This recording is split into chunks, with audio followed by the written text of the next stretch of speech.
Hi, hello, good morning. My name is k.Stenwall, and I am here to talk to you about the homeless youth in the Omaha, Nebraska area.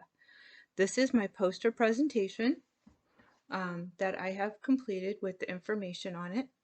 So let me just kind of give you a closer view of the poster itself, and then we'll talk about it, okay? So, the background on this is it is difficult to pinpoint accurate count of homeless youth due to the transitional population, but I found it quite interesting that 1 in 10 adults aged 18 to 25 in the United States, which is 3.5 million adults, have experienced homelessness in the last year, and 1 in 30 children from 13 to 17 have experienced homelessness in the last year. So when I was looking at the data, I looked at the participants, and the study is aimed at young teens between 13 and 24 years of age. I looked at the interventions that included the local communities targeting the groups, such as the homeless shelters and the food pantries and the other agencies. The outcomes, I looked at the solutions and the homelessness and see what we could do to help some of these children. The time of the study, I chose the last 6 weeks to gather my information, and I looked at data over the last 5 years in order to document that. The aims of the study were actually, during the study, I asked what interventions are being done for this group and what could happen, and I just wanted to see where we were going to go with it, what we could do to show the social inequities of this population. So methods and designs, I did a intense literature research online, went through the government sites and Google Scholar, etc. The local agencies I involved with the housing and feeding of the homeless were also contacted. I contacted multiple churches as well that were involved with it. I did some Zoom meetings with youth emergency services, as well as doing in-person interviews.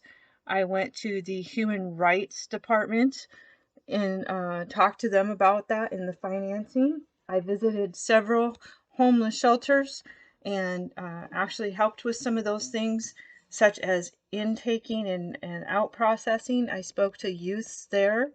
I did what they call a sidewalk talk. I gave out $10 cards to the youth to try to get them to talk to me. But for the interventions, of course, prevention is the #1 thing. Because if we can prevent homelessness, then we don't have to deal with the homelessness. So prevention is the first thing that we need to be looking at and get them some housing. Family strengthening would also help with the prevention. And you're going to see as I go through this poster how all of these things kind of tie in together. Individual counseling and treatment, because majority of these youth are also involved in drug and alcohol abuse at some point, and they all have, a majority of them also have some psychological disorders and depression, anxiety, and so forth. So outreach services connected with the interventions. So those were also some things like youth emergency services. And then I also went out with the VNA to, it's an outreach program that actually goes out into the streets, and they take the youth survival kits, and they hand out personal hygiene items, and they hand out food, and they hand out medications such as Tylenol for fevers. We handed out masks, we handed out hand sanitizers, and we handed out flyers and pamphlets in order to talk to them about what COVID is and how to stay healthy from that, especially if they're going into some of these crowded homeless shelters. With the weather starting to get colder, it's going to become a larger problem. So these are the preventions that we need to be looking at for that. And so the thing is, the expected results in the Omaha area, there is also multiple resources for the homeless youth, and the National Alliance to End Homelessness has reported a drop in the homeless youth since until COVID-19 hit, and the population overall has begun to increase. And part of that is because of the economics and so forth. So youth who have a household income of less than $24,000 a year were 2.6 times more likely to experience the homelessness. And youth, adults 18 to 25 without a high school diploma were 4.5 times more likely to experience homelessness. And part of that is because they can't get a job, or else a lot of our teens in this area are working what they call frontline workers in the restaurants and so forth. And with the COVID and they shut down, then they even lost that. So then they lost their ability to pay rent as well. When looking at my graphs and tables, I'm going to go through those with you as well. Let me get that sat down. So I just wanted to say the population in the Omaha area is mostly white, yet the majority of our homeless are Black African Americans, and majority of those are male. So 3 of 5 of our youth that are homeless are of color. And part of that's because I don't think they have equal access to the housing abilities. When I spoke to one of the agencies here in town called Black and Pink, they said a lot of that is also due to the Black population has a higher criminal rate in the Omaha area. That doesn't mean it's national, it just is in the Omaha area, which also hinders their ability to get housing. So youth in foster care who've aged out has also been increasing, as you can see, through the years. And the problem is in foster care, they age out and then they have nowhere else to go. And then they're also not eligible for housing. They don't have a job. They have no education. They don't have any finances. So they're just out on the streets. A large portion of nurses this last year, we had a seminar in Lincoln, and we have petitioned that foster care extend out to 21 years of age. And I am active in that. I'm active in the Nebraska Nursing Association, and that's one of the things that we're supporting because of this. So many youth are experiencing homelessness. They were also pregnant. So I put this up here because, and I updated the numbers. 44% of the youth 18 to 25 were pregnant young ladies, and 18% of the young men aged 18 to 25 had a partner who were pregnant or they were assisting with parenting.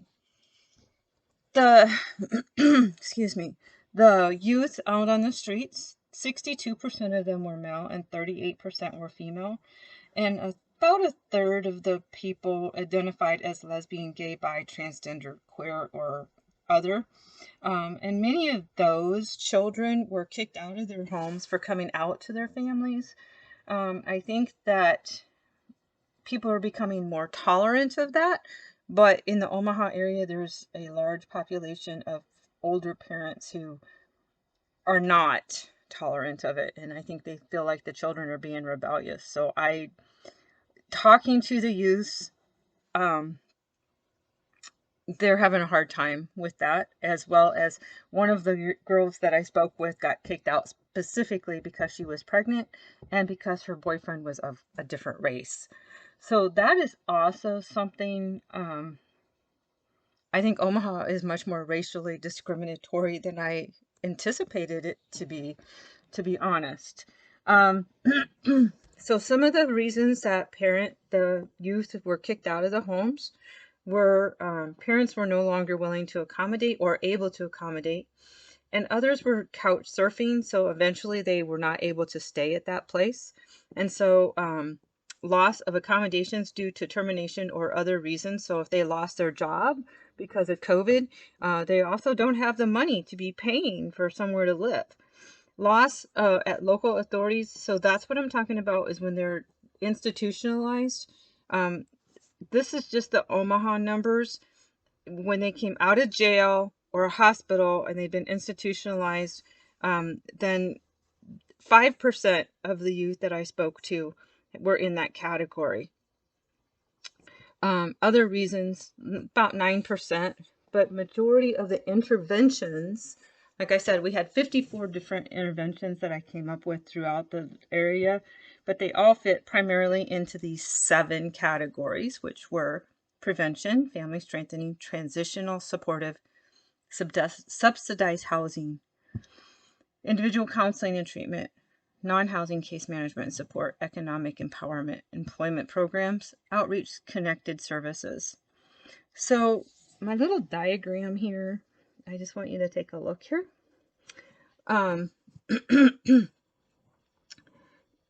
Homelessness is rare if we can prevent it. So there's a crisis response time where these children are in trouble. So when they have the early entry points, so that is things like when they are initially homeless, or we look at the school systems, homelessness can be very brief.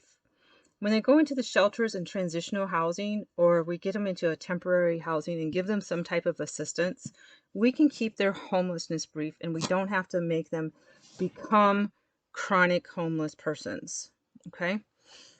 But when homelessness is one time and we don't give them any stable housing, a lot of those people become chronic homeless persons.